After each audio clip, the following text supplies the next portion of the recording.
6 এর ভ্যালু কি আমরা জানি সবাই? 64। আর এর ভ্যালু হইতেছে আমার 64। এবার আমার এস এর ভ্যালু বের করতে হবে। আমাকে বলো তো এই সমীকরণটা থেকে, এই যে সমীকরণটা থেকে এস এর ভ্যালু যদি বের করতে চাই কার সহগ সমীকৃত করতে হবে? দেখি কে বলতে পারে যে উভয় পক্ষের কার সহগ সমীকৃত করলে আমি এস এর ভ্যালু পাবো? বলো তো এটা আমাকে কমেন্টে বলো। সমীকৃত বলতে কি বোঝায়? মানে উভয় পক্ষের সহগগুলোকে সমান ধরে পাই। সমান ধরতেছি, দেখো এক্স এর সহগ আর এই পাশের এক্স এর সহগ সমান ধরতেছি, এইটাকে বইয়ের ভাষায় বলে সমীকৃত করা। ঠিক আছে, এক্স স্কোয়ারের সহগ সমীকৃত করতে হবে। Very good, very good. তাহলে উভয় পক্ষের এক্স স্কোয়ারের সহগ যদি সমীকৃত করি তাহলে বাম পক্ষের এক্স স্কোয়ারের সহগ হচ্ছে এই পুরাটা, আর ডান পাশের এক্স স্কোয়ারের সহগ হচ্ছে এস। ঠিক আছে, ওকে, ভেরি গুড।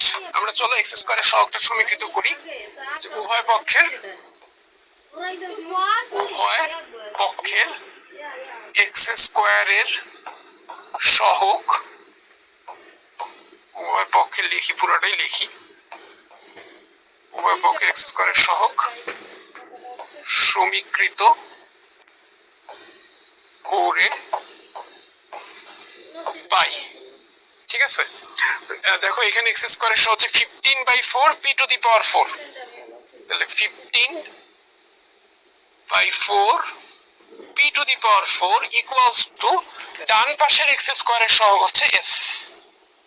ওকে, এখান থেকে আমার টার্গেট হচ্ছে এস এর ভ্যালু বের করা, বা 15/4 পি এর ভ্যালু কিন্তু 2 আমরা আগেই বের করে রাখছি, পি এর ভ্যালু 2। তাহলে পি এর value 2 2 two the power 4 equals two S. তাহলে এখন আমরা একবারে এস এর ভ্যালু লিখবো। এস সমান দেখো এই ভ্যালুটা কত, 2 two the power 4। 2 two the power 4 মানে তো 16। 16 কে তুমি যখন 4 দিয়ে ভাগ করবা, 4 4 16, 4 15 60, এস এর ভ্যালু আসতেছে 60। এস এর ভ্যালু আসতেছে 60। আর ক্যালকুলেটরের হেল্প নিলেও 60 চলে আসবে। আমি মুখে মুখে করলাম। ঠিক আছে, তাহলে আমাদের পি আর এবং এস এর ভ্যালু বের করতে বলছে।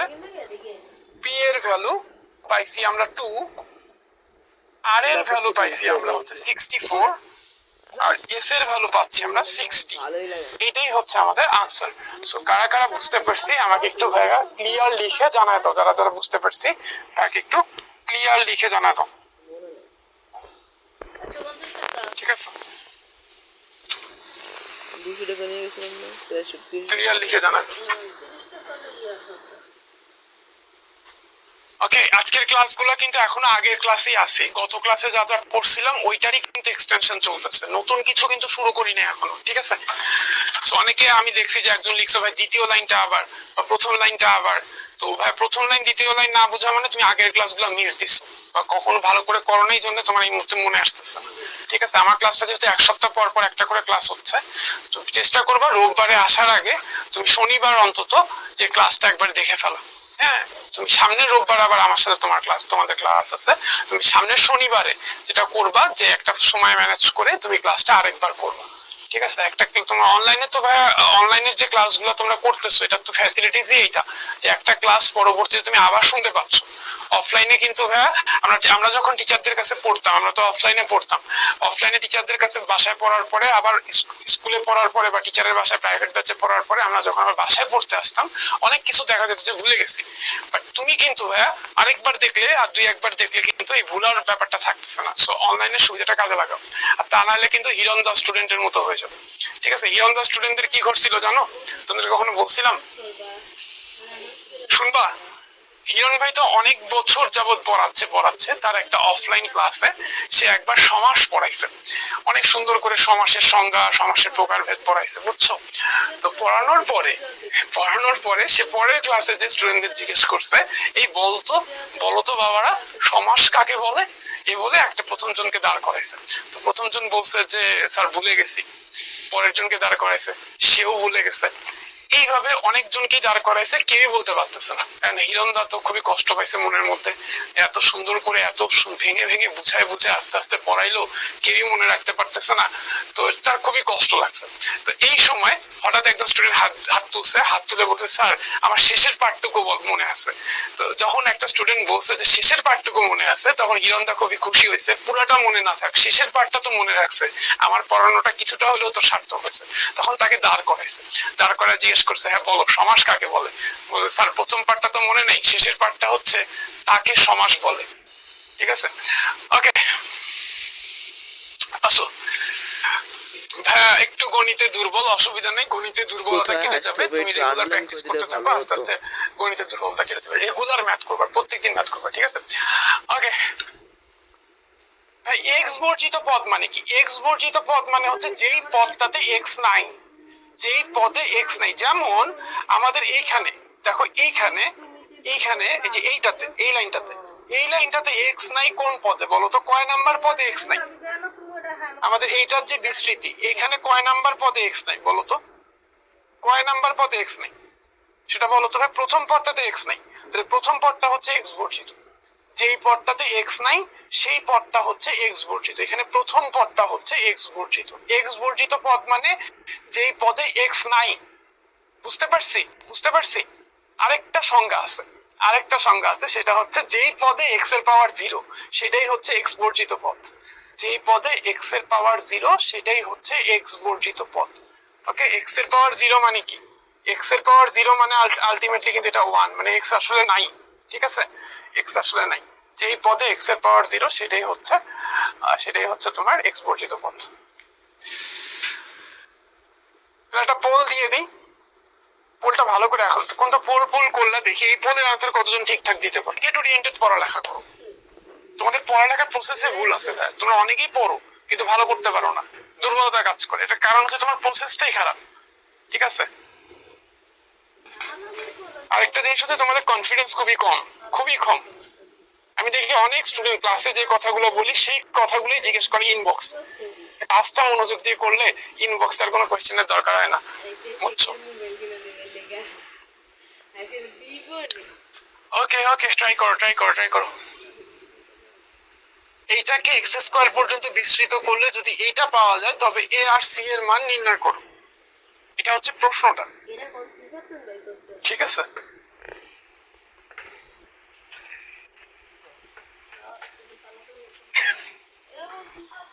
ওকে, টাইম শেষ করে দিই। ওকে, আছে টু দি পাওয়ার 5 আছে, এইটাকে বিস্তার করা যাবে। এইটার বিস্তৃতিকে আবার কিন্তু এইটা দিয়ে গুণ হবে।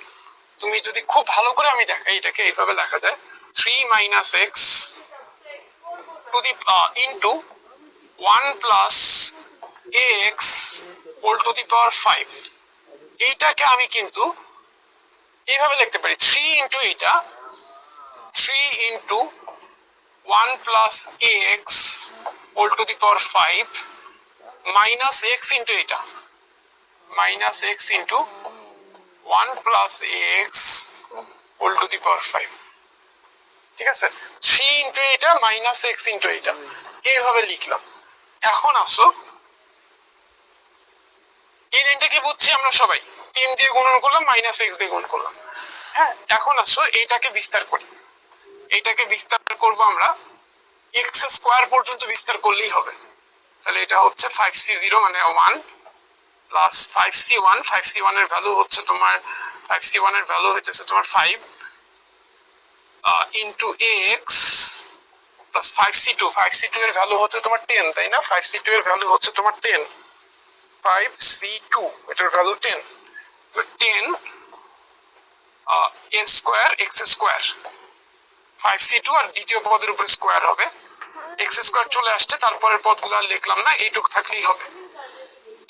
এইটাকে বিস্তার করলাম, এটা কি বুঝছো? এখন দেখো আবার এইটুকু আছে, মাইনাস এক্স ইন্টু আবার এইটার বিস্তার। এইটাকে তো একবার বিস্তার করছি, এই জিনিসটা আরেকবার ওখানে লিখবো 1 প্লাস 5x প্লাস হচ্ছে তোমার 10 square x square plus dot dot dot dot. এটা আমার এক্স স্কোয়ার পর্যন্ত বিস্তার করলেই হয়। আমি যদি 3 দিয়ে গুণ করি, 3 গুণন 1 3, 3 দিয়ে গুণ করি 3 5 15 x 3 10 30 square x square plus dot dot dot dot.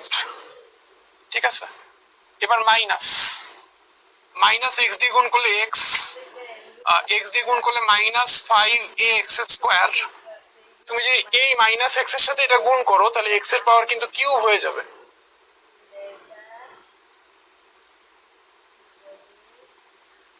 কি ব্যাপার?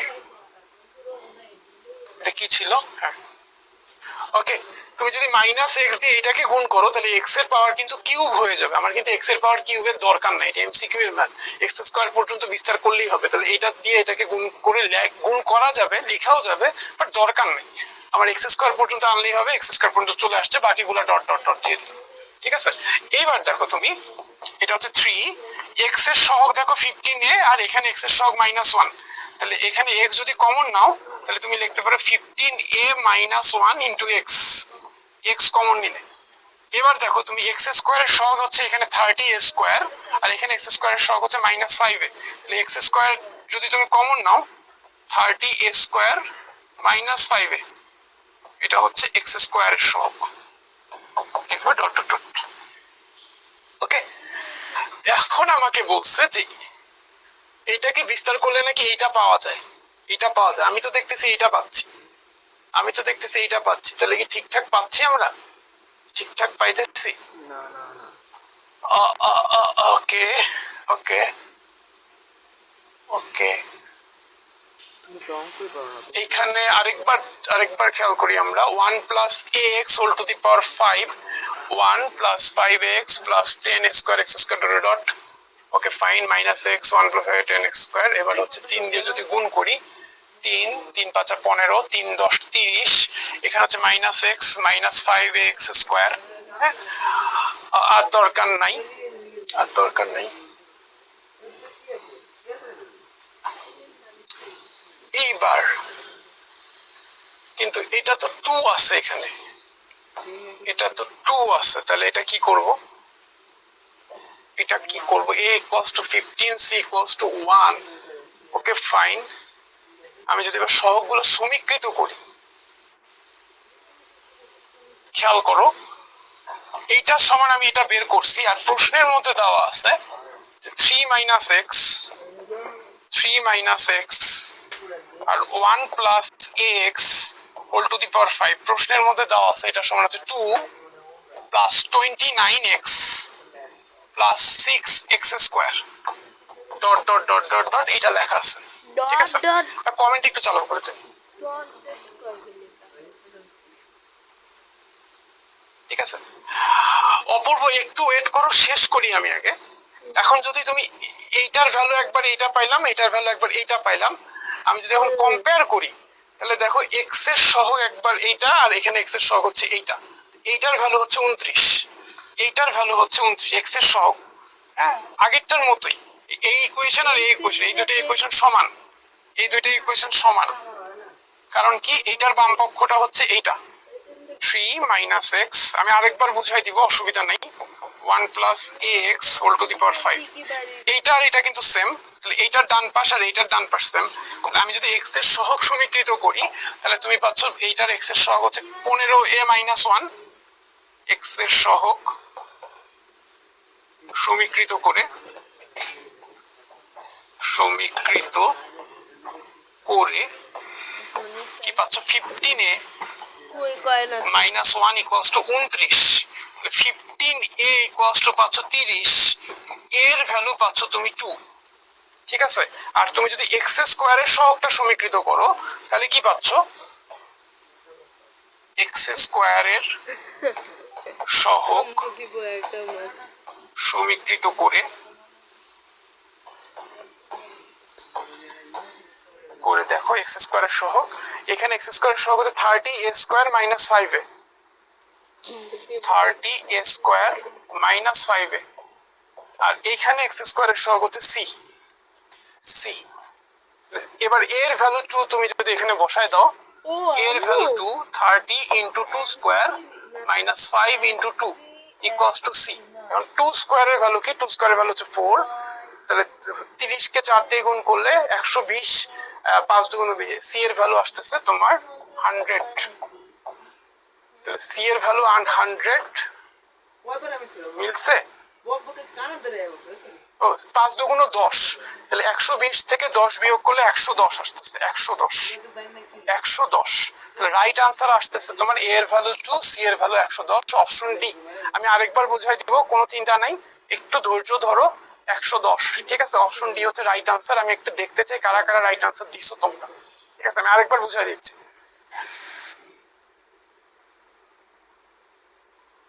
প্রথমেই আসো, সবার প্রথমে আসো হচ্ছে নুজহাতুল আশা নুজহাত, ওকে ফাইন। অরিদ্র সাহা দ্বিতীয়, এরপর আছে হচ্ছে ইথেন, এরপর আছে হচ্ছে প্রশান্ত বর্মন, সন্দীপ নন্দী, সাজ্জাদ মাহমুদ নূর, ইশাদ জাবিন আনিশা, ওমর আলী, মাইশা আহমেদ এবং তাহসিনা আক্তার। 10 জনের নাম পড়ে দিলাম, ঠিক আছে। ওকে, আমি আরেকবার বুঝাই দিই, দেখো এই জিনিসটা এখানে লিখলাম। এখন এটা তো নর্মাল দ্বিপদী, এইটাকে আবার এটা দিয়ে গুণ আছে, 3 দিয়ে একবার এটাকে গুণন, -x দিয়ে একবার এটাকে গুণন, 3 দিয়ে একবার এটাকে গুণন, -x দিয়ে এটাকে গুণন। এইটার বিস্তার, এটাকে তো বিস্তার করা আমি প্রথম দিন থেকে দেখাচ্ছি, তো এটাকে আমি বিস্তার করলাম। বেশি দূর বিস্তার করার দরকার নেই, x² পর্যন্ত বিস্তার করলেই হবে। আর এইটাকেও আমি বিস্তার করলাম, ঠিক আছে। ওকে, এবার এই পুরো জিনিসটাকে 3 দিয়ে গুণন, 3 ওকে 3, 3 5 15, 3 10 30 এইভাবে গুণন, ডট ডট ডট। এখানে তো আরো পদ আছে। আবার এই পুরো জিনিসটাকে -x দিয়ে গুণন, -x -5x², তারপরে হচ্ছে 10 x², কিন্তু x³ এর দরকার নেই, এত কিছু দরকার নেই, বাকিগুলো ডট ডট ডট x² পর্যন্ত হইলেই হবে। এবার দেখো আমার এখানে আছে x এর সহগ 15a, আর এখানে x এর সহগ -1। আমি যদি x টাকে কমন নিই তাহলে 15a - 1, ঠিক আছে। একইভাবে x² এর সহগ এখানে 30a², আর এখানে হচ্ছে তোমার -5a, তাহলে 30a² - 5a। ওকে ওকে, এখন এখন এইটা ছিল আমাদের বিস্তার করে প্রাপ্ত রেজাল্টটা। আর প্রশ্নে বলা আছে এইটাকে বিস্তার করলে এরকম পাওয়া যায়, হ্যাঁ, x² পর্যন্ত বিস্তার করলে এইরকম পাওয়া যায়, প্রশ্নে বলা আছে। তাহলে প্রশ্ন মতে এইটা, তাহলে এইটা আর এইটা কিন্তু সমান, এইটা আর এইটা হচ্ছে সমান। এখন তাহলে দুইটা সমীকরণ যখন সমান হবে, ইচ এন্ড এভরিথিং সমান হবে। x এর সহগ 15a - 1, আর এখানে x এর সহগ 29, এই দুইটা সমান হবে। আবার x² এর সহগ এইটা, আর এখানে x² এর সহগ c, এই দুইটা সমান হবে, শেষ, ঠিক আছে। এখন বলো তো বুঝছো কারা কারা, যারা প্রথমবার বুঝো নাই কিন্তু দ্বিতীয়বারে বুঝছো, তারা তারা একটু বলো, ঠিক আছে। প্রথমবারে যারা বুঝো নাই, দ্বিতীয়বারে বুঝছো, তারা তারা একটু বলে দাও, ঠিক আছে।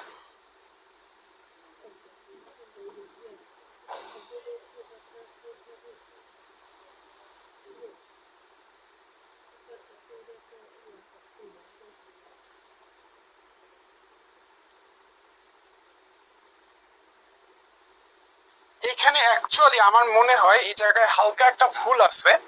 হালকা ভুলটা হইতেছে তোমার, হালকা ভুলটা হচ্ছে তোমার এইটা, সম্ভবত আমার একটু শিওর হইতে হবে, এইটা সম্ভবত এটা তোমার ইয়ে হবে, 3 হবে, এটা সম্ভবত তোমার 3 হবে, ঠিক আছে। কারণ ধ্রুবপদও মিলার উচিত ছিল, যেহেতু ধ্রুবপদ মিলে নাই, তাহলে এটা হচ্ছে 3 হওয়ার কথা, হয়তো কোথাও টাইপিং মিস্টেক হয়ে গেছে, ঠিক আছে। এটা 3 হবে, এটা 3 হবে, ঠিক আছে।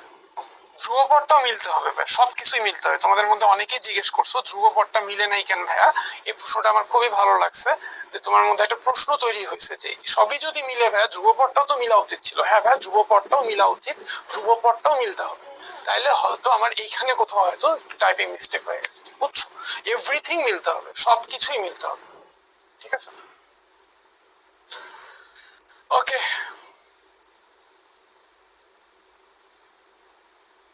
ওকে,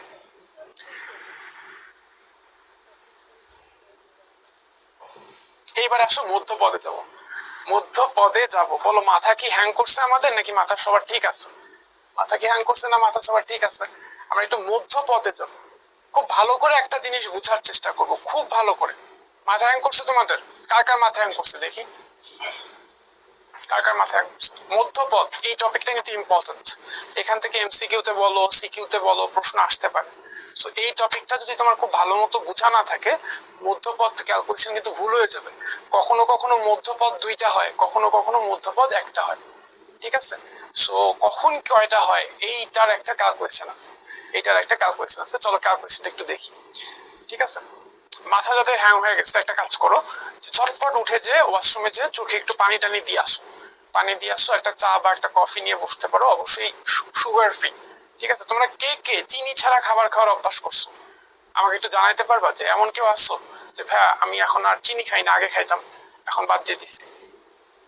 ঠিক আছে, আমরা যে এরকম আছে না যে পড়তে বসে ঝিমাই, এনার্জি পাই না, ল্যাক অফ এনার্জি ফিল করি, এগুলোর পিছনে একটা কারণ কিন্তু খাদ্যাভ্যাস, ফুড হ্যাবিট। ঠিক আছে, আমাদের ফুড হ্যাবিটটা যদি ভালো হয় তাহলে আমাদের কাজে আমরা খুব এনার্জি ফিল করবো। ঠিক আছে, সবসময় ভালো খাবার খাবা। হ্যাঁ, খাবাই যখন ভালো খাবার খাবা, যে খাবারটা খাইলে পেট ভরে কিন্তু এটা কোনো ফুড ভ্যালু নাই, কোনো নিউট্রিশন নাই, তাহলে ওইটা আমি কেন খাবো? বুঝছো? ওই যে দেখবা যে বিস্কিট, চানাচুর, এগুলো সবার বাসায় থাকে, খিদা লাগলে তোমরা খাও, খাইলে পেটটা ভরে, তাই না? কিন্তু তুমি বলো তো এই বিস্কিট খাওয়ার ফলে শরীরে কোনো উপকার হচ্ছে? হচ্ছে না, কোনো উপকারই হচ্ছে না, তাহলে এটা কেন খাবা? তাই না? তো তোমার কাছে যদি একটা বস্তা থাকে এবং বস্তায় যদি তোমার একটা বস্তা তুমি যে কোনো ধরনের জিনিস দিয়ে ভরতে পারো, তুমি চাইলে ময়লা আবর্জনা দিয়েও ভরতে পারো, আবার তুমি চাইলে কিন্তু অনেক দামি দামি রত্ন দিয়েও ভরতে পারো। তুমি কি দিয়ে ভরবা এই ডিসিশনটা কিন্তু তোমাকে নিতে হবে। সো পেট মনে করে এরকম একটা থলে, এরকম একটা ব্যাগ, এই ব্যাগের মধ্যে তুমি কি খাবার রাখবা এটা কিন্তু তোমার ডিসিশন। সবসময় ভালো জিনিস চুজ করবা। ঠিক আছে, আচ্ছা চলো তাহলে আমরা একটু মধ্যপথ দেখি। তো মধ্যপথ যখন দেখবো, আমি এখান থেকে একটা অঙ্ক দেখেছি, খেয়াল করি। ভাই দেখো তো ভাই, এই অঙ্কটাতে এখানে উপরে পাওয়ার কয়টা আছে? পাওয়ার আছে 5। এন এর ভ্যালু কত ভাই? এখানে 5। আমার সাথে সাথে উত্তর দিবা, হ্যাঁ? আমি যা যা বলবো তুমি উত্তর দিবা। এন এর ভ্যালু কত? এন এর ভ্যালু হচ্ছে 5। এন এর ভ্যালু যখন 5, তখন এখানে পদ কয়টা? এখানে পদ কিন্তু ভাই 6টা। এন এর ভ্যালু যখন 5, পদ কিন্তু 6টা। কিরকম 6টা ভাইয়া? যে এখান থেকেই দেখাই, এটাকে বিস্তার করে এখানে রাখছি, যে 1 নাম্বার পদ, 2 নাম্বার পদ, 3 নাম্বার পদ, 4 নাম্বার পদ, 5 নাম্বার পদ, 6 নাম্বার পদ। এন এর ভ্যালু যখন 5, তখন পদ সংখ্যা একটা বেশি হয়, তাই না? এন এর ভ্যালু যত, এন যত, পদ সংখ্যা n+1 হয়, এটা তো আমরা সবাই জানি, তাই না? এখানে যদি এন থাকে তাহলে পদ সংখ্যা হয় n+1, একটা বেশি হয়। এখন এই ভ্যালুটা যখন বিজোড় হবে, পদ সংখ্যা হবে জোড়। এই ভ্যালুটা বিজোড় হইলে পদ সংখ্যা হবে জোড়। এই ভ্যালুটা 5 হইলে পদ সংখ্যা হবে 6। এই ভ্যালুটা 9 হইলে পদ সংখ্যা হবে 10। এখন পদ সংখ্যা যখন জোড় হবে, তুমি বলো তো এখানে মধ্যপদ কত নাম্বার পদ? দেখো এই দুইটা পদ হচ্ছে মধ্যপদ, এই দুইটা পদ হচ্ছে মধ্যপদ, বাইরে দুইটা পদ, ডানে দুইটা পদ, এই দুইটা পদ হচ্ছে মধ্যপদ। ঠিক আছে, তাহলে 1, 2, 3 নাম্বার পদ আর 4 নাম্বার পদ, তৃতীয় পদ আর চতুর্থ পদ হচ্ছে আমাদের মধ্যপদ, তৃতীয় পদ আর চতুর্থ পদ হচ্ছে আমাদের মধ্যপদ। ঠিক আছে, তাহলে এন এর ভ্যালু যখন বিজোড় হবে তখন পদ সংখ্যা হবে জোড়, আর সেই ক্ষেত্রে মধ্যপদ হবে 2টা, সেক্ষেত্রে মধ্যপদ হবে 2টা। এই কথাটা আমি এখানে বলছি যে এইটার বিস্তৃতিতে, এই যে দ্বিতীয়টা পড়ো, দ্বিতীয়টা পড়ো, এইটার বিস্তৃতিতে এন এর মান বিজোড় হইলে, এন এর মান বিজোড় হইলে মধ্যপদ হবে 2টা, এবং তা এই যে n+1/2 তম পদ এবং এইটার সাথে +1 তম পদ। আমি উদাহরণ দিয়ে দেখাই দিচ্ছি, কোনো চিন্তা করো না ভাই, আমি সবই বুঝাই দিব, তাহলে আমার সাথে একটু থাকতে হবে তোমাকে। তো এন এর ভ্যালু যদি 5 হয় তাহলে মধ্যপদটা হচ্ছে 5 +1/2 তম পদ। এটা কত হয়? 6/2, মানে তৃতীয় পদ। দেখো এটা কিন্তু তৃতীয় পদ, আর এটার সাথে যদি 1 যোগ করো তাহলে চতুর্থ পদ। তাহলে এন এর ভ্যালু যখন 5, তখন 5 এর সাথে 1 যোগ করব, যোগফলকে 2 দিয়ে ভাগ করব, তাহলে পাচ্ছি তৃতীয় পদ। তৃতীয় পদটা হচ্ছে মধ্যপদ, আর এটার সাথে যদি তুমি 1 যোগ করো তাহলে চতুর্থ পদটা পাচ্ছ, চতুর্থ পদটাও কিন্তু মধ্যপদ। তাহলে এখানে মধ্যপদ 2টা। তাহলে মধ্যপদের সূত্র হচ্ছে যে এন এর মান বিজোড় হইলে মধ্যপদ হবে 2টা, এবং তা n+1/2 তম পদ, এবং এইটার সাথে 1 যোগ করলে এততম পদ। ঠিক আছে, বুঝছি। এটা বুঝলে একটু ভাইয়াকে লিখে দাও, ক্লিয়ার?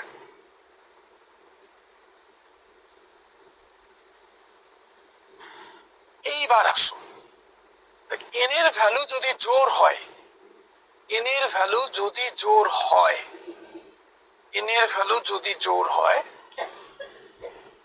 দেখো এইখানে ধরো এন এর ভ্যালু জোড় 6 আছে, 6 আছে, এন এর ভ্যালু জোড়। ভাই এন এর ভ্যালু যখন 6, তখন পদ সংখ্যা কতগুলা? পদ সংখ্যা কিন্তু 7টা। এখানে টোটাল পদ আছে 7টা, সবগুলা লিখি নেই, আমি লিখছি 3টা পদ, বাট এখানে অ্যাকচুয়ালি 7টা পদ আছে, 7টা পদ আছে, 6, 7টা পদ আছে এখানে।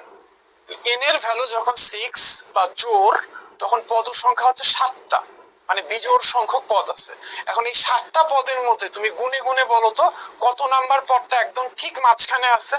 কত নাম্বার পদটা ঠিক মাঝখানে আছে, কত নাম্বার পদটা মধ্যপদ, এটা আমাকে একটু কমেন্টে জানাও তো ভাইয়া, কত নাম্বার পদটা মধ্যপদ।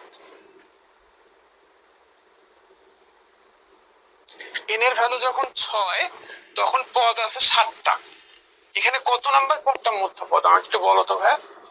একদম মাঝখানে আছে কোন পদটা, দেখো এইটা একদম মাঝখানে আছে, এটা ডানে আছে 3টা পদ, আবার বামেও আছে 3টা পদ, তাহলে 4 নাম্বার পদ, 1 2 3 4, 4 নাম্বার পদটা হচ্ছে মধ্যপদ, 4 নাম্বার পদটা হচ্ছে তোমার মধ্যপদ।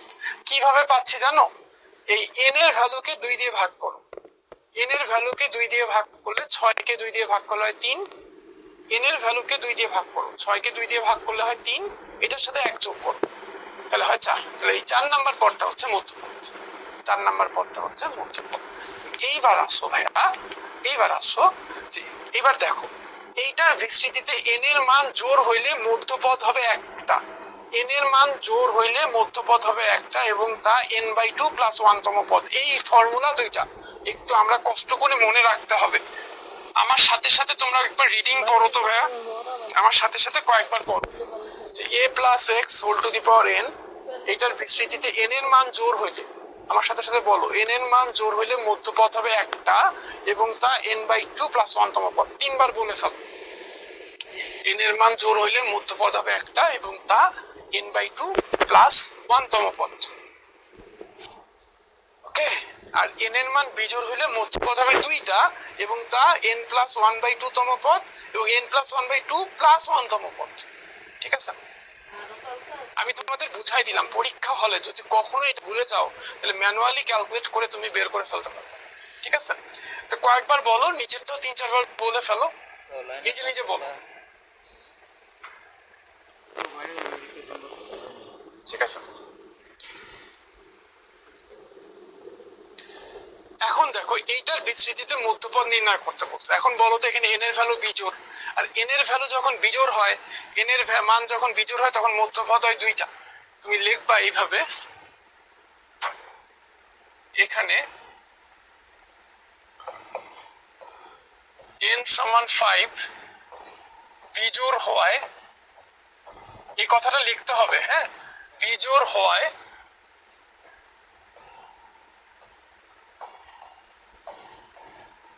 মধ্যপদ হবে, মধ্যপদ হবে দুইটা এবং তা, দেখো এই সূত্রের সাথে মিলায় রাখো, n + 1/2 তম পদ, তাহলে 5 + 1/2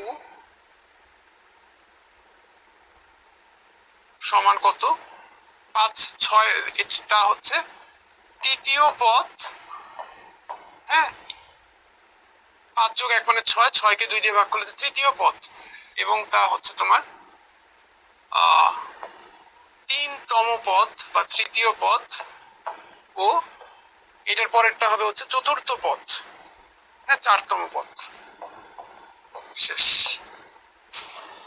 তাহলে দেখো এখানে n = 5 বিজোড় হয়, মধ্যপদ হবে দুইটা এবং তা 5 + 1/2 বা তৃতীয় পদ, 3তম পদ ও এটার থেকে এক বেশি 4তম পদ। এই লাইনটা আগে লিখে নিতে হবে, এই লাইনটা লেখা শেষ, এই লাইনটা লেখা শেষ। এইবার আমি বের করব প্রথমে তৃতীয় পদটা, তৃতীয় পদটা হচ্ছে আমি কিভাবে বের করব দেখো, তৃতীয় পদ, তৃতীয় পদ, তৃতীয় পদ মানে জানো, তৃতীয় পদ মানে হচ্ছে টার্ম নাম্বার 3, টার্ম নাম্বার 3 তৃতীয় পদ, পদ ইংরেজি হচ্ছে টার্ম, থার্ড টার্মটা বের করব, টার্ম নাম্বার 3 বের করব, এইটাকে আমি লিখতে পারি যে 2 + 1 তম পদ, তৃতীয় পদ মানেই হচ্ছে 2 + 1 তম পদ, তৃতীয় পদ মানেই হচ্ছে 2 + 1 তম পদ। এখন আমাদের r + 1 তম পদের একটা সূত্র আমরা ক্লাসের প্রথমেই দেখছিলাম, r + 1 তম পদের সূত্র এই যে NCR, প্রথম পদের পাওয়ার n - r, দ্বিতীয় পদের পাওয়ার r, r + 1 তম পদের সূত্র।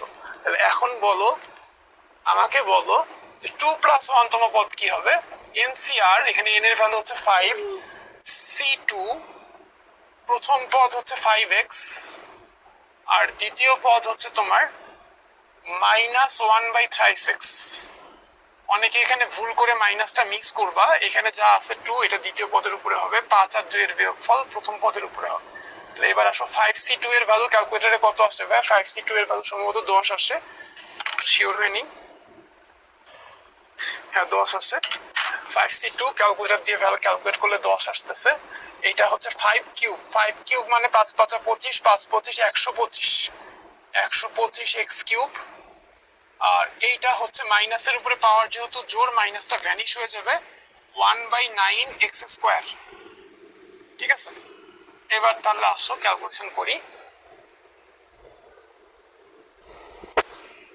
125 গুণন 10, 125 গুণন 10 মানে হচ্ছে 1250। এটাকে 3 দিয়ে ভাগ করলে আসতেছে 1250, 9 দিয়ে ভাগ করতেছি, সরি 1250 কে 9 দিয়ে ভাগ করতেছি, আর এক্স কিউব কে এক্স স্কয়ার দিয়ে ভাগ করলে হচ্ছে এক্স। এইটা হচ্ছে ভাই তৃতীয় পদটা। ঠিক আছে, মধ্যপদ তো দুইটা, তার মধ্যে প্রথমটা। ওকে, তৃতীয় পদ বা T3টা বুঝি নাই, তৃতীয় পদ, তৃতীয় পদকে ইংরেজিতে বলে টার্ম নাম্বার 3, তৃতীয় পদকে ইংরেজিতে বলে T3, চতুর্থ পদকে বলে T4, পঞ্চম পদকে বলে T5, টার্ম নাম্বার 5। ঠিক আছে, তৃতীয় পদ মানে T3, হ্যাঁ তৃতীয় টার্ম, থার্ড টার্ম, এটাকে 3টাকে 2 + 1 r + 1 লেখা যায়। ঠিক আছে, এবার আসো চতুর্থ পদটা তো মধ্যপদ, তাহলে চতুর্থ পদটা কি হবে? খুব ভালো করে দেখো, চতুর্থ পদ এটা হচ্ছে তোমার T4, টার্ম নাম্বার 4, চতুর্থ পদ, এটাকে লেখা যায় T3 + 1, মানে 3 প্লাস একতম পদ, 3 প্লাস একতম পদ, 3 + 1 তম পদ। সূত্র r + 1 তম পদের সূত্র হচ্ছে NCR, প্রথম পদের পাওয়ার n - r, আর দ্বিতীয় পদের পাওয়ার r, এই যে 3টা এখানে। ঠিক আছে, এখানে যাই থাকুক না কেন 1 + সামথিং আকারে লিখবা। ঠিক আছে, 5c3 এর ভ্যালু কত? 5c3 এর ভ্যালু হচ্ছে তোমার, এটার ভ্যালু 10 হওয়ার কথা, হ্যাঁ এটার ভ্যালু 10, এটা হচ্ছে 5 5 25 x স্কয়ার। এখানে মাইনাসের উপরে পাওয়ার যেহেতু বিজোড়, মাইনাসটা থেকে যাবে, মাইনাসটা সামনে দিয়ে দিলাম। ঠিক আছে, এটা হচ্ছে 3 নং 27 x কিউব। এইবার আসো তুমি, এটা হচ্ছে তোমার 250 - 250 বাই 27। ঠিক আছে, -250 বাই 27, 27 আর এক্স স্কয়ার, আর নিচে আছে এক্স কিউব, তাহলে নিচের এক্স এর পাওয়ারটা বেশি, 3 থেকে 2 বিয়োগ করলে 1 থাকবে, নিচে একটা এক্স থাকবে, শেষ। ঠিক আছে, এইটা হচ্ছে তোমার চতুর্থ পদটা। কারা কারা বুঝছো বাকি একটু ক্লিয়ার লিখে জানা দাও। হ্যাঁ, লেখা T3 সমান T2 + T1 না হয়, T2 + 1, দুইটা টি না একটা 2। কে বলছো? সংযুক্ত বলছো না? আচ্ছা, এটা লেখার কেন দরকার? কারণ এই যে আমাদের ফর্মুলাটা হচ্ছে এইরকম, আমাদের ফর্মুলাটা হচ্ছে এরকম, এটা লেখার দরকারটা হচ্ছে এখানে r + 1 তম পদ হচ্ছে NCR। তাহলে পঞ্চম পদ যদি তোমাকে বের করতে বলে, পঞ্চম পদ, পঞ্চম পদটা হবে হচ্ছে NC4, x⁻n - 4, y⁻4, পঞ্চম পদ T5 হবে NC4। এইখানে পঞ্চম পদটাকে তুমি T4 + 1 যদি লেখো, তাহলে এখানে যেটা, এখানে সেটা, এখানে সেটা মিল হয়, ছন্দবদ্ধ হয়। এই কারণে তুমি চাইলে একবার ডিরেক্ট T5ও লিখতে পারতা। ঠিক আছে, সূত্রটা হচ্ছে এরকম, r + 1 তম পদ, টার্ম নাম্বার r + 1 = NCR। ঠিক আছে, x⁻n - r, y⁻r। এখানে তুমি যদি এটা না লিখতা সংযুক্ত, তুমি যদি এটা না লিখতা, এটা যদি না লিখতা তাহলে হয়তো যে T3 সমান এটা, ডিরেক্ট এটা। ধরো তুমি এটা লেখোই নেই, তাহলে সমস্যা নেই, ডিরেক্ট। বাট এখানে 3 হইলে এখানে 2 হবে, এখানে 4 হইলে এখানে 3 হবে, এক কম হবে। সবাই এইভাবে লেখে, তুমিও লিখো। আর এক্ষেত্রে কি ঊর্ধ্বক্রম অধক্রম কোনো কিছুই দরকার নাই ভাই, কোনো ঊর্ধ্বক্রম অধক্রমে যায় না। এখানে প্রথম পদ দ্বিতীয় পদ তুমি এইভাবেই বসাবা, প্রথম পদ দ্বিতীয় পদ, ঊর্ধ্বক্রম না অধক্রম, that's none of your headache. ঠিক আছে, সেটা তোমার মাথা ব্যথা না। এইটার বলো, এখানে n এর ভ্যালু জোর, এখানে মধ্যপদ কয়টা থাকবে বলো? n = 8, জোর হওয়ায় মধ্যপদ কয়টা বলো? কততম পদটা মধ্যপদ তোমরা একটু বলে দাও তো ভাই, কততম পদটা মধ্যপদ?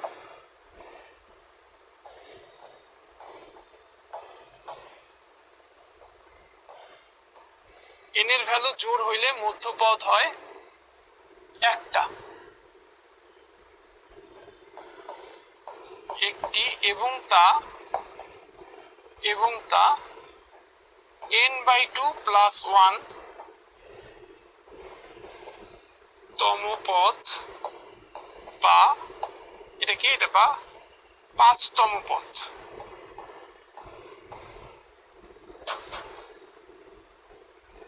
ঠিক আছে, পঞ্চম পদটা হবে হচ্ছে আমাদের মধ্যপদ। তাহলে অতএব মধ্যপদ বা পঞ্চম পদ, এখানে লিখবো মধ্যপদ বা 5তম পদ। 5তম পদ মানে কত, t5। t5 মানে কি, t5 মানে হচ্ছে t4 প্লাস 1। ঠিক আছে, তাহলে এটা কি হবে, nc4 মানে 8c4, এখানে n এর ভ্যালু তো 8, 8c4। প্রথম পদ হচ্ছে 5x, দ্বিতীয় পদ হচ্ছে তোমার -1/6x। অনেকেই কিন্তু দ্বিতীয় পদের সাথে মাইনাসটা লিখতে ভুলে যায়। তাহলে দ্বিতীয় পদের উপরে পাওয়ার হবে 4, আর 8 থেকে 4 বিয়োগ করলে হবে 4। এইটাই শেষ। এখন ক্যালকুলেট করো 8c4 এর ভ্যালু কত, ক্যালকুলেটর নাও। 8c4 মানে হচ্ছে 70, 5 two the power 4, 5 two the power 4 এর ভ্যালু হচ্ছে 625, 625 x to the power 4 into মাইনাসের উপরে পাওয়ার জোর হয়, মাইনাসটা ভ্যানিশ হয়ে যাবে, 1/3 two the power 4, 3 two the power 4, এটার ভ্যালু হচ্ছে 81, 81 x টু দি পাওয়ার 4। ঠিক আছে, ওকে ফাইন। এইবার দেখো তো ভাইয়া, 70 গুণন 625, ক্যালকুলেশনটা বুঝো, 70 গুণন 625 ভাগ 81, 81 আসতেছে কত, আসতেছে হচ্ছে তোমার 43750, 43750 ডিভাইডেড বাই 81, এটা আসতেছে। এখানে x এর পাওয়ার 4, এখানে x এর পাওয়ার 4, তাহলে কি এখানে কোনো x থাকবে, x to the power 4, x to the power 4 তো কাটা যাবে। তাহলে পঞ্চম পদটা হচ্ছে আমার মধ্যপদ। আর এই পদটার দিকে খেয়াল করো, এখানে কোনো x আছে নাকি নাই, এখানে কোনো x আছে নাকি নাই, কোনো x নাই, তাহলে এটা হচ্ছে x বর্জিত পদ। তাহলে এইটাকে বিস্তার করলে পঞ্চম পদটা হবে x বর্জিত, এটাকে বিস্তার করলে পঞ্চম পদটা হবে x বর্জিত, বুঝছি? x টু দি পাওয়ার 8 হবে, কোথায় x টু দি পাওয়ার 8 হবে, কেন 8 হবে, 8c4 দ্বিতীয় পদের উপরে পাওয়ার 4, প্রথম পদের উপরে পাওয়ার হবে 8 - 4 মানে 4, x টু দি পাওয়ার 4 তো কাটা যাবে, 8 কেন হবে ভাই x এর পাওয়ার। তাহলে পঞ্চম পদটা তোমাকে যদি বলতো যে এটার বিস্তৃতিতে কততম পদটা x বর্জিত, ভাই পঞ্চম পদটাই x বর্জিত, পঞ্চম পদটাই x বর্জিত। দেখো এখানে কোনো x নাই। আবার তোমাকে যদি বলে এটার বিস্তৃতিতে কততম পদটা ধ্রুবক পদ, কততম পদটা কনস্ট্যান্ট, কততম পদটা ধ্রুব পদ, পঞ্চম পদটা ধ্রুব পদ, যেই পদটা x বর্জিত সেটাই ধ্রুব পদ। ঠিক আছে, ধ্রুব পদ মানে কি, ধ্রুব পদ মানে হচ্ছে যেই পদটা x বর্জিত, x মানে হচ্ছে চলক বর্জিত আর কি, হ্যাঁ চলক বর্জিত, যে পদটা চলক বর্জিত সেটাই ধ্রুব পদ।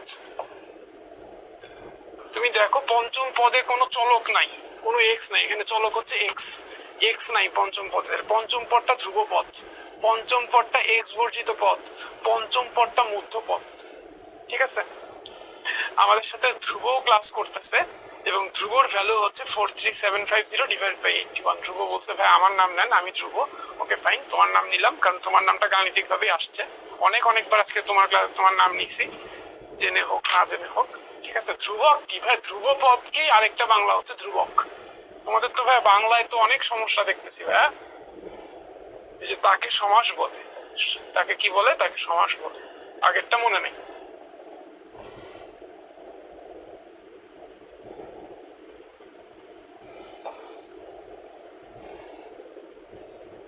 ঠিক আছে, ধ্রুবক বা ধ্রুবপদ একই কথা।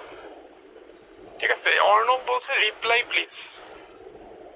অর্ণব কিসের রিপ্লাই চাও বলো, সে রিপ্লাই চাও, উত্তর দিচ্ছ না কেন, এই দিতেই হবে, দিতেই হবে, এই রিপ্লাই রিপ্লাই রিপ্লাই, এই করতে করতে সারাটা ক্লাস পার করে ফেলবো, ক্লাসের টপিক কিন্তু আর বুঝবো না।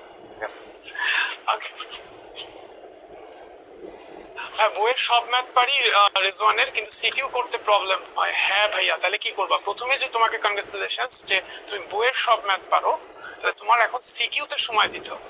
প্রিভিয়াস ইয়ারে এসএসসি পরীক্ষায় কি কি সিকিউ আসছে চ্যাপ্টার ওয়াইজ দ্বিপদী টার্গেট করো, দ্বিপদী চ্যাপ্টার থেকে কি কি সিকিউ আসছে, এরকম 20টা সিকিউ তুমি দেখে ফেলো।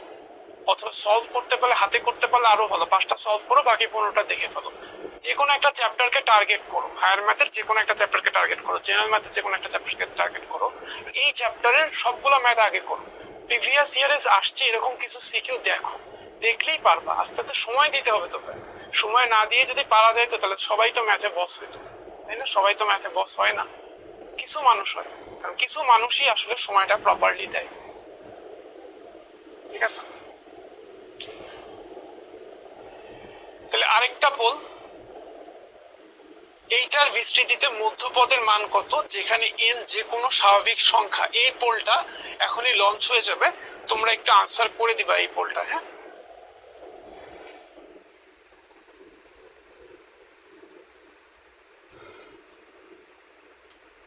গুণফলে গুণফল চল হয়।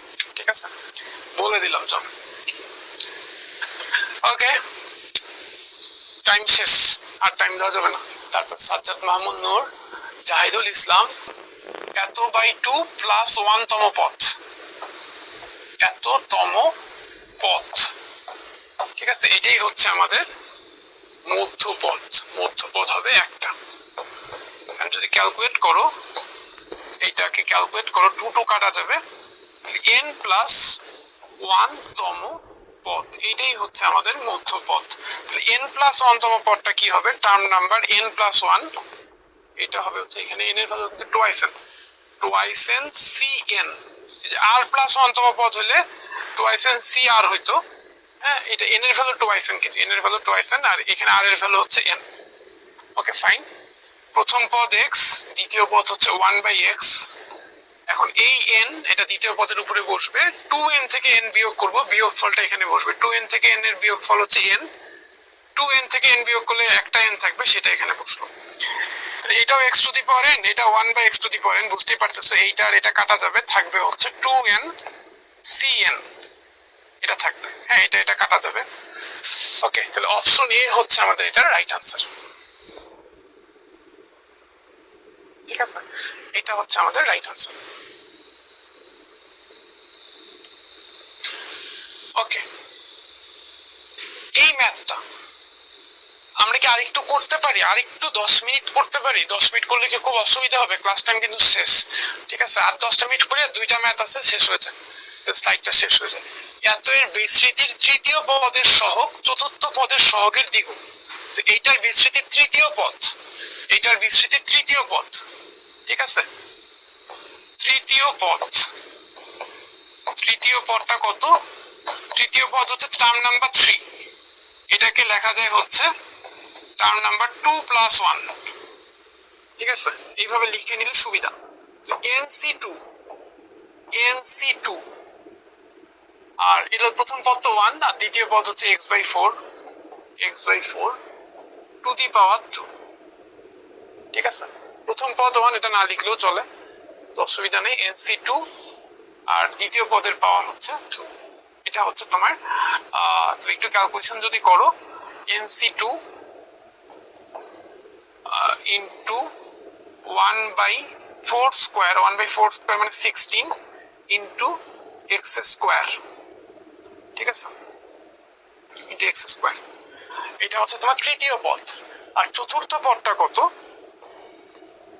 চতুর্থ পদ মানে হচ্ছে টার্ম নাম্বার 4, এটাকে এইভাবে লেখা যায়, টার্ম নাম্বার 3 প্লাস 1 এইভাবে লেখা যায়। ঠিক আছে, এইভাবে যদি তুমি লেখো তাহলে এটা হবে হচ্ছে nc3, nc3, আর দ্বিতীয় পদের পাওয়ার হোল টু দি পাওয়ার 3। যেহেতু প্রথম পদ 1, প্রথম পদ 1 এর উপরে পাওয়ার ট্রাই দাও, 1ই আসবে, এত কিছু দরকার নাই। এটাকে লেখা যায় nc3 into 1 by 4 cube, 4 4 16, 4 16 64 into x cube. ঠিক আছে, এখন দেখো কি বলছে, তৃতীয় পদের সহগ চতুর্থ পদের সহগের দ্বিগুণ। তাহলে আমাদের প্রশ্ন মতে তৃতীয় পদের সহগ, সহগ শব্দটার মানে কি? সহগ শব্দটার মানে হচ্ছে চলক ছাড়া যা কিছু আছে তাই সহগ। এখানে চলক হচ্ছে এক্স স্কোয়ার, সেটাই হচ্ছে সহগ। তৃতীয় পদটা হচ্ছে পুরাটা, আর এটা সহগ হচ্ছে এক্স স্কোয়ার বাদ দিয়ে বাকি যেটা আছে। NC two into 1/16, NC two into 1/16, এটা হচ্ছে তৃতীয় পদের সহগ। ঠিক আছে, তৃতীয় পদের সহগ মানে এক্স স্কোয়ার ছাড়া যা আছে এনসি টু ইন্টু 1/16, এটা হচ্ছে তৃতীয় পদের সহগ। চতুর্থ পদের সহগ হচ্ছে NC three into 1/64, NC three into 1/64। ঠিক আছে, আর প্রশ্ন মতে তৃতীয় পদের সহগ চতুর্থ পদের সহগের দ্বিগুণ, মানে চতুর্থ পদের সহগকে যদি 2 দিয়ে গুণ করো তাহলে তৃতীয় পদের সহগের সমান হবে, এটা হচ্ছে প্রশ্ন মতে। ঠিক আছে, তো এখন এইখান থেকে তোমার এন এর মানটা বের করতে হবে, এন এর মানটা বের করতে হবে। এন এর মানটা কেমনে বের করবো এখান থেকে? আমাকে বলো তো, এইখান থেকে এন এর মান বের করতে আমরা কারা কারা পারবো? হ্যাঁ, এন এর মান বের করতে কারা কারা পারবো আমাকে একটু বলে দাও তো।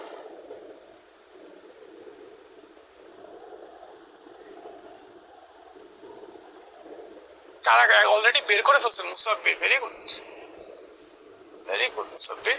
অঙ্কন পারবা, অনেকে পারবা তাই না? তা আমি আমি বের করে দিচ্ছি, আমি বের করে দিচ্ছি। দেখো এনসি টু মানে হচ্ছে এন ফ্যাক্টোরিয়াল, এখানে বা দিব একটা, হ্যাঁ, n factorial by 2 factorial into n minus 2 factorial, এটা হচ্ছে এনসি টু মানে। ঠিক আছে, ইন্টু এখানে একটা 1/16 আছে। এবার দেখো 2 আর 64 তুমি যদি কাটাকাটি করো তাহলে এখানে থাকবে 1/32, 2 আর 64 কাটছি, 2 কে 2, 32 2 64।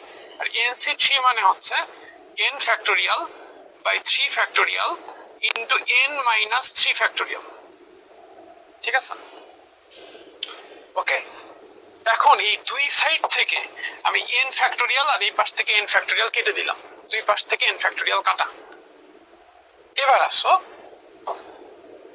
এবার আসো বা বা কাটা তো উপরে থাকতেছে 1, 2 ফ্যাক্টোরিয়াল, 2 ফ্যাক্টোরিয়াল। ঠিক আছে, আর এখানে আছে হচ্ছে n minus 2 factorial, n minus 2 factorial into 1/16। 32টা যদি এই পাশে নিয়ে আসি, 32টা যদি এই পাশে নিয়ে আসি তাহলে এটা হবে 32/16 ইকুয়ালস টু, শুধু এটা থাকবে, থাকবে হচ্ছে 1। 3 ফ্যাক্টোরিয়ালকে আমি লিখতে পারি 3 ইন্টু 2 ফ্যাক্টোরিয়াল, 3 ফ্যাক্টোরিয়ালকে লিখতে পারি 3 ইন্টু 2 ফ্যাক্টোরিয়াল, আর n মাইনাস 3 ফ্যাক্টোরিয়াল যা আছে তাই রাখলাম, n মাইনাস 3 ফ্যাক্টোরিয়াল এটা যা আছে তাই রাখলাম।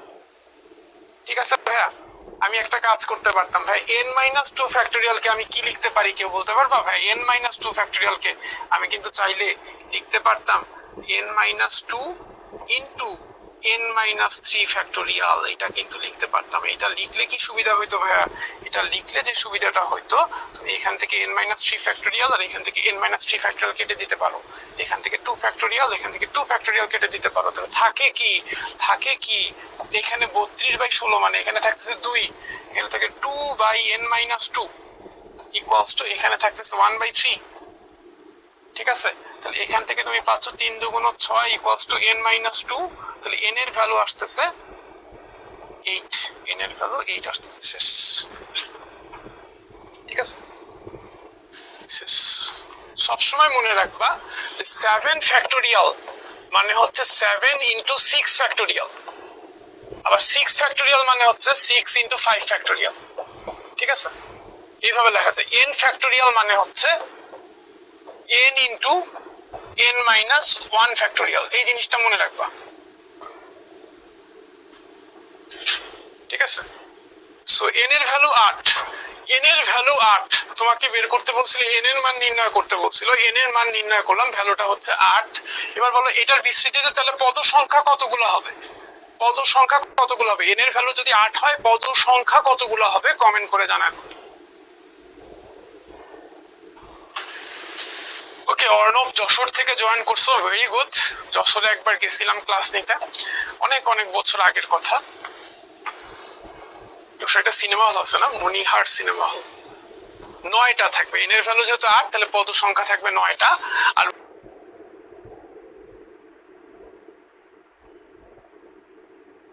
মধ্যপদ বের করো, এটা তোমরা নিজেরাই পারবা, এটা নিজেরাই পারবা। সো এইটা হচ্ছে এইচডব্লিউ থাকলো, এটা এইচডব্লিউ থাকলো। ওকে, এটা এইচডব্লিউ থাকলো। এই অঙ্কটা, এটার বিস্তৃতি n এর ভ্যালু 13/2, n এর ভ্যালু ভগ্নাংশ, এটার জন্য মধ্যপদের যোগফল নির্ণয় করা। একদম সহজ অঙ্কটা আমি করে দিচ্ছি, খুব ভালো করে দেখো। এটাকে আমরা এইভাবে লিখতে পারি যে a square by x square minus twice ab plus b square x square. এই যে জিনিসটা দেখতেছো না, এই জিনিসটাকে আমরা এইভাবে লিখতে পারি a square by x square minus 2 into a by, এইভাবে না, এইভাবে লিখতে পারি a by x whole square minus 2 into a by x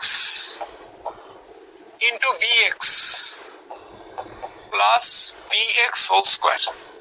দেখো এইভাবে লিখতে পারি এটাকে, এইটাকে ব্র্যাকেট দিয়ে এইভাবে লিখলাম, এইটাকে ব্র্যাকেট দিয়ে এইভাবে লিখলাম, আর মাইনাস 2 ইন্টু এইটা ইন্টু এইটা। দেখো এক্স এক্স কাটা যাবে, এবি থাকবে, এবি থাকবে, এক্স আর এক্স কাটা যাবে, এবি থাকবে, মানে এটাই থাকতেছে। অ্যাকচুয়ালি এটা মানে তোমরা বুঝে গেছো already, a by x minus b x whole square, এটা মানে অ্যাকচুয়ালি এটা।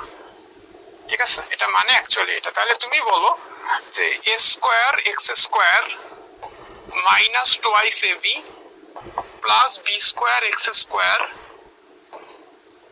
এটার উপরে পাওয়ার যদি n হয়, তাহলে পাওয়ার যদি n হয়, তাহলে এইটা ইকুয়ালস টু কত হবে, a by x minus bx, এটা হবে হচ্ছে 2n। মানে এটার উপরে তো আগে একটা 2 ছিল, পুরাটার উপরে পাওয়ার n, পুরাটার উপরে পাওয়ার হচ্ছে n, তার মানে অ্যাকচুয়ালি আসতেছে টুয়াইস n। একবারেই লেখা যায় টুয়াইস n, একবারেই লিখে দিই, হ্যাঁ, একবারই লিখলাম টুয়াইস n।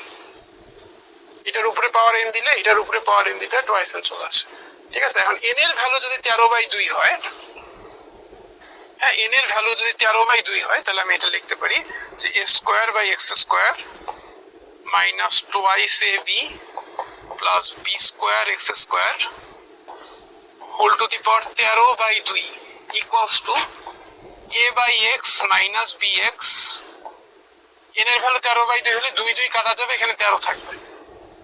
ঠিক আছে, এখন বলো মধ্যপদ কয়টা হবে, n এর ভ্যালু তো এখানে, তো এটার পাওয়ার তো বিজোড়, হ্যাঁ, এই দ্বিপদীটার পাওয়ার হচ্ছে বিজোড়, তাহলে মধ্যপদ কয়টা হবে, পাওয়ার যখন বিজোড় হয় মধ্যপদ তখন কয়টা হয়, 2টা হয়। পাওয়ার যখন বিজোড় হয় মধ্যপদ তখন 2টা হয়। এই যে n এর মান বিজোড় হইলে মধ্যপদ হবে 2টা এবং এততম পদ। ঠিক আছে, ওকে, তাহলে আসো, তাহলে আমাদের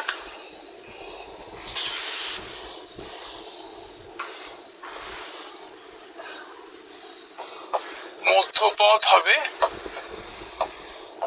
2টা এবং তা n প্লাস 1/2 সমান, এটা কত, 13 যোগ 1 14/2, মানে 7তম ও 8তম পদ, সপ্তম পদ আর অষ্টম পদ। ঠিক আছে, এখন তোমাকে সপ্তম পদ বের করতে হবে আর অষ্টম পদ বের করতে হবে। তোমাকে t7 বের করতে হবে আর অষ্টম পদ t8 বের করতে হবে। তারপরে এই 2টা পদের যোগফল বের করতে হবে। হ্যাঁ, সপ্তম পদ আর অষ্টম পদটাকে যোগ করে দিব, যোগফলটা বের করবো। যোগ করতে বলছে, যোগফল বের করবো। যারা যারা অঙ্কটা পারবো তারা ভাইকে একটু পারবো লিখে দিও। তাহলে এটা এইচডব্লিউ থাকলো, বাকিটা তোমরা কইরো ভাইয়া। আমাদের আলটিমেটলি সপ্তম পদ আর অষ্টম পদ এই 2টার যোগফলটা বের করতে হবে। ঠিক আছে, এই 2টার যোগফলটা বের করবো, এটা এইচডব্লিউ থাকলো। এটা নিজেরা কইরো, ট্রাই করে বাসে। হ্যাঁ, তাহলে যোগফল না বলে যদি গুণফল বলতো, যদি ভাগফল বলতো, যদি বিয়োগফল বলতো, পারা যেত না, পারা যেত কিন্তু। ঠিক আছে, ওকে ভাইয়া, ধৈর্য ধরে অনেকক্ষণ সাথে ছিল, ধন্যবাদ সবাইকে। লাস্ট একটা পোল, আজকের ক্লাসের শেষ পোল, শেষ টপিক, আর একটা পোল লঞ্চ করে দিব।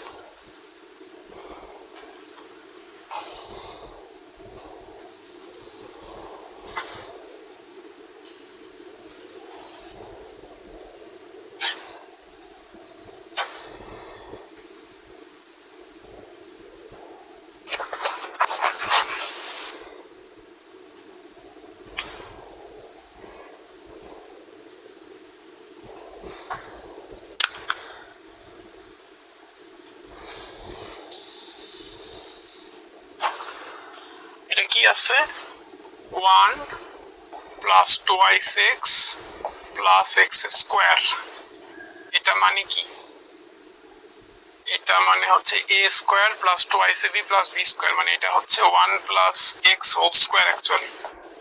ঠিক আছে, তাহলে ভাই 1 plus twice x plus x square whole to the power 3, এটা মানে হচ্ছে 1 plus x whole square whole to the power 3, মানে হচ্ছে 1 plus x whole to the পাওয়ার 6। ঠিক আছে, এটা মানে এটা। ওকে, টাইম শেষ, ওদের টাইম শেষ।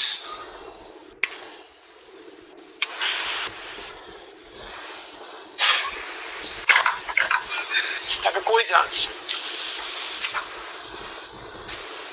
ওকে, ঠিক আছে, তাহলে এবার আসো এইটার বিস্তৃতিতে তাহলে কয়টা পদ আছে এখানে? যেহেতু 6 আছে তাহলে এটার বিস্তৃতিতে পদ থাকবে 7টা। তো 4টা পদ আছে এই কথাটা ভুল, 7টা পদ আছে এই কথাটা ট্রু। আর তৃতীয় পদটা কি হবে? এটার বিস্তৃতিতে তৃতীয় পদ মানে হচ্ছে টার্ম নাম্বার 3, এটা হবে হচ্ছে টার্ম নাম্বার 2 প্লাস 1 তম পদ, তাই না? তৃতীয় পদ মানে কি? 2 প্লাস 1 তম পদ, এটা মানে হচ্ছে তোমার এনসিআর। এখানে এন কিন্তু 6 নিতে হবে, তাহলে 6c2। ঠিক আছে, এন এর ভ্যালু হচ্ছে 6c2, তারপরে হচ্ছে তোমার দ্বিতীয় পদ x, তার উপরে পাওয়ার 2, 6c2। এটাকে এইভাবেও লেখে, 6c2 টাকে অনেক সময় তোমরা দেখবে যে এইভাবে লিখছে 6 আর এখানে 2 লিখছে, এইভাবে লেখে অনেক সময়। ঠিক আছে, এটা তাহলে এটা ঠিক আছে, 2 নাম্বার আর 3 নাম্বার স্টেটমেন্টটা ঠিক আছে, তাহলে অপশন বিটা ঠিক আছে। সো আমি দেখতে চাই সবার প্রথমেই রাইট আনসার দিছে আদিয়াত আব্দুল্লাহ, তারপর হচ্ছে ইশরাফি, তারপর হচ্ছে শারিয়ার হিমেল, আবারও শারিয়ার হিমেল আছে, শুভ্র, অয়ন, সৌম্যজিৎ মিত্র, লুগনা জাহান, আভা, তারপর হচ্ছে অতনু আর আলরাজি। ঠিক আছে, মুগ্ধা আছে 11 নম্বরে, 11টা নাম পরে দিলাম, যাও। ওকে, তাহলে আমরা একটু হোমওয়ার্কের স্ক্রিনশটটা নিয়ে নিই ভাইয়া, সবাই হোমওয়ার্কের স্ক্রিনশট নিয়ে নিই। আমরা কিন্তু হোমওয়ার্ক গুলা রেগুলার করব, সাবমিট করব গ্রুপে। তোমাদের যে পেইড গ্রুপটা আছে শিখোর পেইড গ্রুপে সাবমিট করবো, এবং একই সাথে তুমি চাইলে কিন্তু সেম হোমওয়ার্কটাই শিখবো জিতবোতেও সাবমিট করতে পারো। ঠিক আছে,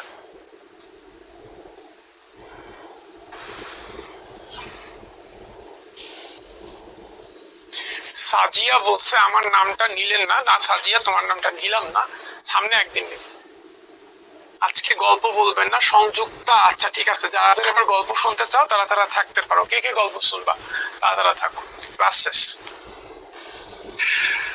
ঠিক আছে, আর কারো যদি কোনো অংশ বুঝতে অসুবিধা থাকে, কোনো একটা পার্ট যদি বুঝতে অসুবিধা থাকে, তাহলে ক্লাস শেষে ভিডিওর ওই পার্টটা একটু দেখে নিতে হবে। ঠিক আছে, ওকে। তো যারা যারা গল্প শুনবে আমরা একটু থাকি, আর যাদের যাদের তারা আছে, ঘুম পাইছে বা অন্য কাজ আছে, লিভ দিতে পারো, কোনো অসুবিধা নেই। ক্লাস শেষ, টপিক শেষ, পড়ানো শেষ, এখন আমি যতক্ষণ থাকবো একটু গল্প গুজব করবো।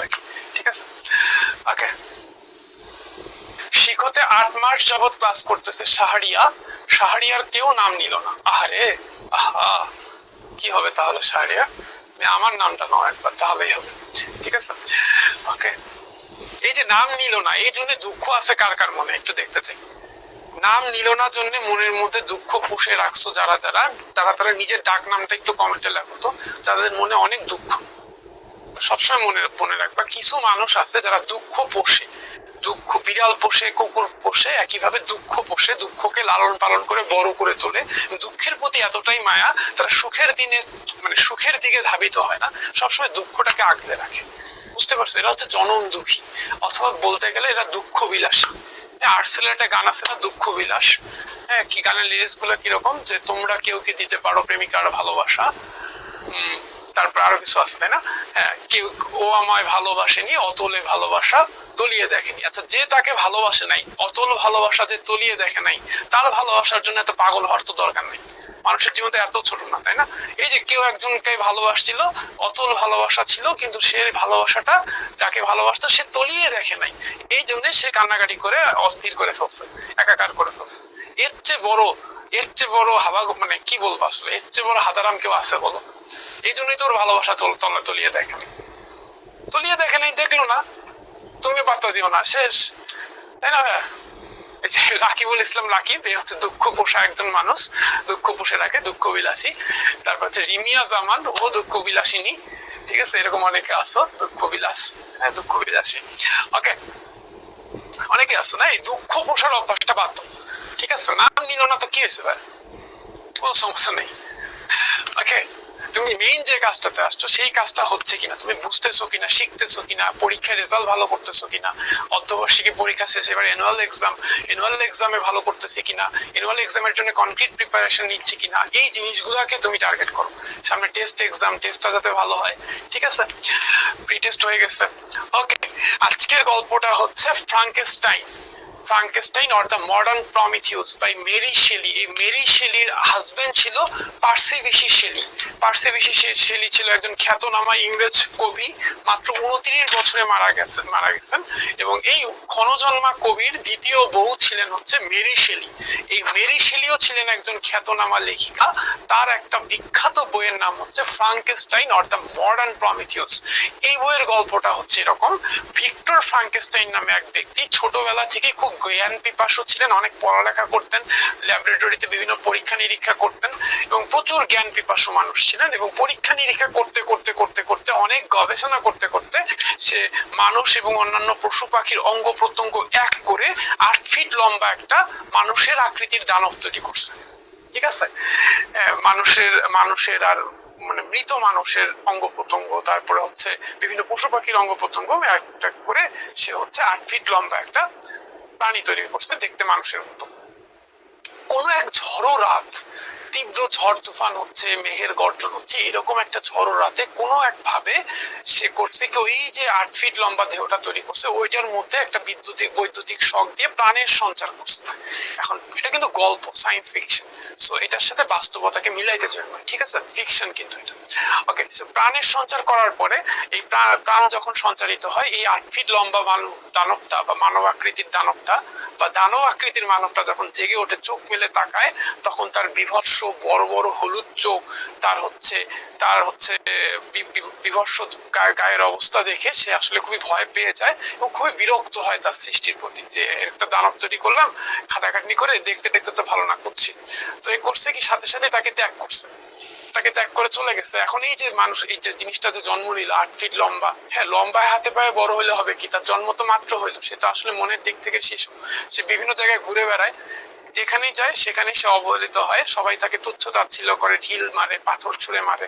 তো সবার থেকে বাঁচতে সে একটা নির্জনে একটা কুঁড়ে ঘরের আড়ালে যে আশ্রয় নেয় এবং সেখান থেকে সে দূরের মানুষদের জীবনযাত্রা, হ্যাঁ দূর থেকে সে পর্যবেক্ষণ করে সে মানুষের জীবনযাত্রা সম্বন্ধে একটা আইডিয়া নেয়, মানুষের আবেগ অনুভূতি গুলো তার মধ্যে ডেভেলপ করা শুরু করে এবং একসময় সে বই পড়াও শিখে যায় এবং তার মধ্যে একটা তৈরি হয় যে তার সৃষ্টি সম্বন্ধে, সৃষ্টির রহস্য, তার জন্মের রহস্য সম্বন্ধে জানতে সে খুবই উদ্গ্রীব হয়। তার জীবনটা ছিল খুবই প্যাথেটিক, তার কোনো সঙ্গী ছিল না, যেখানেই যাইতো সব জায়গাতে অবহেলিত হইতো, মানুষজন পাথর ছুঁড়ে মারতো। তো সে তার সৃষ্টির রহস্যটা জানতে চায় এবং সে কোনো এক ভাবে এই ভিক্টর ফ্রাঙ্কেনস্টাইন মানে যে ব্যক্তি তাকে তৈরি করছে তার ল্যাব পর্যন্ত পৌঁছায় যায়। সেই ল্যাবে যে সে একটা পুরনো ডায়েরিতে তার জন্মের বৃত্তান্ত পড়ে, সেটা ভিক্টর ফ্রাঙ্কেনস্টাইন লিখছিল আর কি। তো এই জন্মের বৃত্তান্ত পড়ে সে তো বুঝে যায় যে তার এই প্যাথেটিক জীবনের জন্য আসলে তার এই ভিক্টর ফ্রাঙ্কেনস্টাইনই অ্যাকচুয়ালি দায়ী। সে যদি তাকে সৃষ্টি না করতো তাহলে তাকে হচ্ছে এইভাবে এই মানবেতর জীবন, এতিমের মতো মানবেতর জীবন তাকে যাপন করতে হতো না। সো সে এটার প্রতিশোধ নেওয়ার চেষ্টা করে। সে ভিক্টর ফ্রাঙ্কেনস্টাইনকে অনেক খুঁজে পায় না। সে তখন করে কি, যে তার একটা ফ্রেন্ডকে মেরে ফেলে, তার ছোট ভাইকে মেরে ফেলে। আর সেই মৃত্যুর দায় আবার এমন ভাবে মারে যে সেই মৃত্যুর দায় পরে আবার ওই ভিক্টর ফ্রাঙ্কেনস্টাইনের গৃহকর্মীর উপরে। আদালত তাকে মৃত্যুদণ্ড দেয়। দেখাও হয়েছে, যখন দেখা হয় তখন এই